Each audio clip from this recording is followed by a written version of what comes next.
tutahakikisha kwamba kila kitongoji na kila wilaya kutakuwa na gari, kila wilaya itakuwa na gari la kuchimba visima. Ndio njia pekee ya kuhakikisha kwamba wananchi wetu watapata huduma ya maji safi na salama. Lakini ahadi nyingine ninayowapa, tutawaunganishia maji na umeme bila malipo. Mtalipia ankara ndogo na pia tutazipunguza kila mwezi. Mwananchi katika nchi nyingine zote huaga ni jukumu la serikali kuhakikisha imewapelekea huduma zote muhimu. Ukitaka bure, ukitaka kuunganishiwa maji nyumbani kwako, na sio maji tu, hata huduma ya maji taka. Nasema nchi nyingine zote halmashauri zote zimeunganishwa na mifumo ya maji taka. Hatutakuwa tukichapisha vyoo, na ninawaahidi kwamba vyoo vyote katika maeneo yote nchini lazima tuwaunganisha katika huduma ya maji taka. Na huduma ya maji safi mtaipata kwa gharama ndogo na za chini, lakini uunganishwaji utakuwa bure.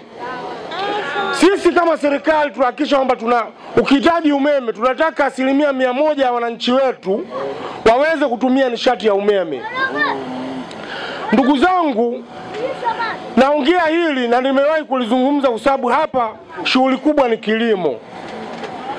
Unaponunua lita moja ya mafuta ya dizeli au lita moja ya petroli, serikali imeweka kodi ya shilingi 450, 460 na 70, naambiwa na 70. Kwa maana yake nini? Kama una mashine ya kusaga na kukoboa hapa kijijini, serikali imeshakuwekea kodi ya kutumia barabara ya lami wakati wewe mashine yako ipo kijijini na hakuna barabara.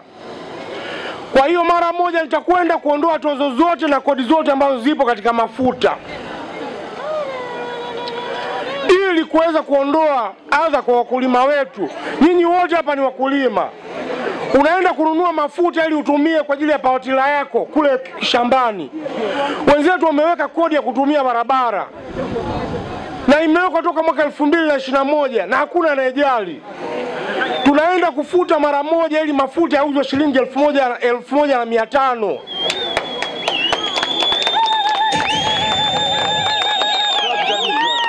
Lakini ndugu zangu, napenda kuambia kwamba itakapofika tarehe 25, 29 mtuchague sisi.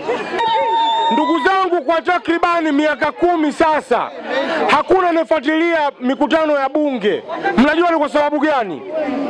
Kwa sababu ya chama tawala. Ukifungulia kuangalia bunge unakuta ni la chama kimoja, watu wanasifu na kuabudu. Tunataka mtupelekee wabunge ambao wanaenda kutunga sheria. Sheria zitakazosema tozo zote kwenye mafuta ziondolewe. Tuweke toll gates kwenye mabarabara yetu ili kila gari ichajiwe baada ya kufika na kuonekana kwenye mitambo. Ichajiwe kulingana na uzito na ukubwa wa gari husika. Lakini si kuweka nishati hiyo kwenye mafuta.